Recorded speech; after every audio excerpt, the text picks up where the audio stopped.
જય માતાજી મિત્રો, કેમ બધા આનંદમાં? મિત્રો, માણસ ઉપર સુખ આવે દુઃખ આવે એટલે સુખ દુઃખ તો આવતા હોય જતા હોય, જેમ રાત પછી દિવસ, દિવસ પછી રાત. આ એક જીવનની ઘટમાળ છે, હાલતી હોય. કોઈ પૂર્વજોના પુણ્યથી કોકને સુખ ઘણો ટકતો હોય છે, કંઈક પેઢીઓ સુધી ટકતો હોય, કોકને બિચારાને થોડો ટકતો હોય, ફરીને પાછો આ ઘટમાળ હાલતી હોય. હવે મિત્રો, હું મારા વિડીયોમાં વધારે પડતી થરપારકરની વાતો કરું, ભારતમાં આવ્યા પછીની વાતો કરું. અમારે થરપારકરથી પછી આગળથી અમરકોટ બાજુથી જે કોઈ ભારતમાં આવ્યા એ બિચારા વાતો કરતા વિડીયા એમને હું જોતો હું, આટલી જમીન મૂકી આવ્યા, આ છે તે છે.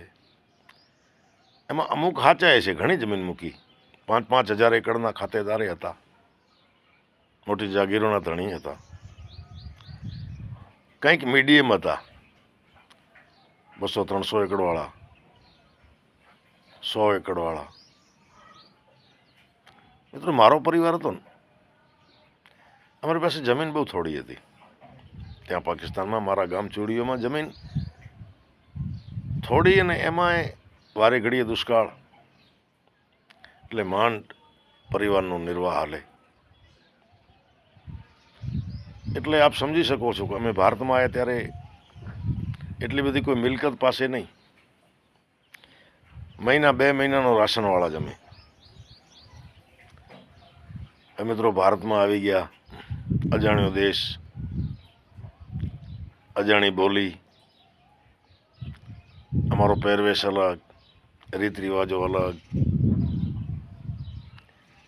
પણ ભારતવાસીઓએ અમને આવકાર્યા ભાઈ, બહુ આવકાર્યા. એમની માણસાઈને હું વંદન કરું છું. એટલે જેને જે બોર્ડર નજીક પડતો હતો, જે ગામ નજીક પડતો હતો, જે એરિયા નજીક પડતો હતો, ત્યાં માણસો આવવા માંડ્યા. સમજી લો કે અમારો પશ્ચિમ પારકર અને થાળઢાટવાળા જે હતા એમને આ કચ્છ વિસ્તારનો વાગડ પ્રદેશ નજીક પડતો હતો, આ બાજુ આવ્યા. કોઈને રાજસ્થાન નજીક પડતો હતો તો બાખાસર બાજુ ગયા, બાડમેર જિલ્લામાં. અમને જે છે એ બનાસકાંઠાનો થરાદરી, સોયગામ છે, ભરડવા છે, પાડણ છે, ગોલબ છે, લણા છે, ભાટવર છે, આવા ગામ નજીક પડતા હતા. ચારણકા છે, બાબરા છે, ત્યાં આવ્યા. ત્યાં તો આવ્યા, પણ ભાઈ થોડો ઘણો તમે સમજી શકો, માથે ઉપાડીને તો માણસ કેટલું લઈ આવે. એ વખતે અહીંયા કોઈ એવી મજૂરી નહીં, એટલે જેને જે કામ મળવા માંડ્યું એ કરવા માંડ્યા. હજી સરકારે એને કેમ્પ કહેતા, કેમ્પ, બધા શરણાર્થીઓને સમૂહમાં રાખે, એમના નામ લખે અને સરકાર પાસે મંજૂરી માંગે. સરકાર એમને રાશન કાર્ડ બનાવીને એમને મહિને મહિને રાશન આપે. એટલે અમુકને ચાલુ થઈ ગયા, અમુકને હજી એની પ્રોસિજર કરવી પડે, બધી એ થઈ નથી. એ વગર પ્રોસિજરવાળામાં મારો પરિવાર પણ હતો. એટલે સાહેબ, બહુ તકલીફના દિવસો ચાલુ થયા. પછી મારા પિતાજી એક સોયગામની આમ ઉત્તરાદી બાજુ ડોળી કરીને, એક જેને ઢાણી કહી, વાંઢીઓ કહી, હવે તો મોટા ગામ જેવું થઈ ગયું છે કદાચ. ત્યાંના રાજપૂત ઉંમરલાયક માણસ, એમની પાસે 15-20 ભેંસો ને એક પાડો, મોટો પાડો. એમને ગોવાળની જરૂર. મારા પિતાજી ગોવાળ તરીકે એમની ભેંસો ચારવા માટે રહ્યા. પણ મિત્રો, મારા કંઈક પેઢીઓથી મારો પરિવાર ભેંસો રાખતો આવ્યો. ભેંસને સારી ભેંસ કેને કહેવાય, કઈ દૂધવાળી હશે, કઈ ખૂટેલ ભેંસ હશે, શું ભેંસમાં કમી, શું ખૂબી, એ તો અમારો પેઢીઓનો આ ધંધો હતો. એટલે મારા પિતાજી બહુ જાણકાર, ભેંસનો સ્વભાવ, એને કેમ રાજી રાખવી. એટલે 30 રૂપિયા મહિનાનો પગાર, એક ટાઈમ જમવાનું આપે. એવું સખત કામ નહીં, કારણ કે એ રાજપૂતોના પોતાના ખેતર હોય, પોતાના પડેતરા હોય, એમાં ચારવાની હોય, ટાઈમમાંથી પાણી પાવાનું, ત્યાં જઈને બેસવાનું જ હોય. એટલે મિત્રો રોજનો રૂપિયો. આજે નાના છોકરાઓને આપણે વાતો કરીએ ને, એ એમ વિચાર, એ માને નહીં માને કે રૂપિયામાં કાંઈ તમે, પણ આ 1971-72ની વાત છે મિત્રો. એટલે એ 30 રૂપિયા મહિનો,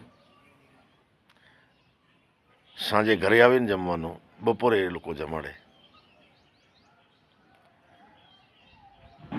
મિત્રો આમાં રોજ ગરધણી જે મોટી ઉંમરના રાજપૂત, એ વાડામાંથી ભેંસો થોડી દૂર માટે હકાવવા આવે, ભેગા ભેગા વાતો કરતા કરતા. મારા પિતાજી ઉંમરલાયક, એ વખતે 60 પાર કરી ગયેલા. ભેંસો હાંકીને નીકળ્યા, એ ગરધણી હતા, થોડા પાછા વળ્યા. થોડી વાર પછી મારા પિતાજી પાછા આવ્યા, ભેંસો ત્યાં મૂકીને. અને એ રાજપૂતને કીધું શેલોત. મિત્રો રાજપૂત ઉંમરલાયક હોય ને શેલોત એ કહેવાય લગભગ. એટલે કીધું શેલોત, આજે પાડાની આંખ ખરાબ છે. એટલે મને કે બીક આવે છે. હવે શેલોતને મનમાં એમ કે આને એક દી વિહામો ખાવો હશે. એટલે કીધું આંખમાં શું તમને ખબર પડે કે આંખ ખરાબ છે? એમ કોને તમારે વિહામો ખાવો છે તો હું એક દિવસ જઈશ. એમ કરીને મારા પિતાજીને ઘરે મોકલી દીધા. હવે આ સેલો થોડીકમાં ભેં હાંકીને ગયા ને ભાઈ, પાડો વિફરીને થયો પાછળ. આગળ સેલો હતો ને પાછળ પાડો. માંડ માંડ ઘરે પહોંચ્યા ડોળી. તો મારા પિતાજી ત્યાં બેઠા જ હતા, છાસ બાસ લઈને ઘરે આવવાનું હશે.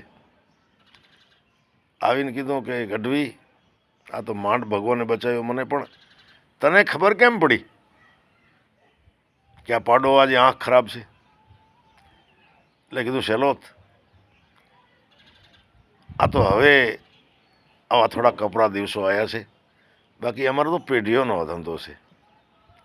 એટલે મિત્રો માણસો છે ને ઘણા એવા કે મારા પિતાજીમાં જ વિશેષતા હતી એવો નહીં, પણ માણસો માણસને ઓળખી જાય, માલને ઓળખી જાય, એની ટેવ કુટેવ, એની ખાસિયત, આ બધાની ખબર પડતી હોય.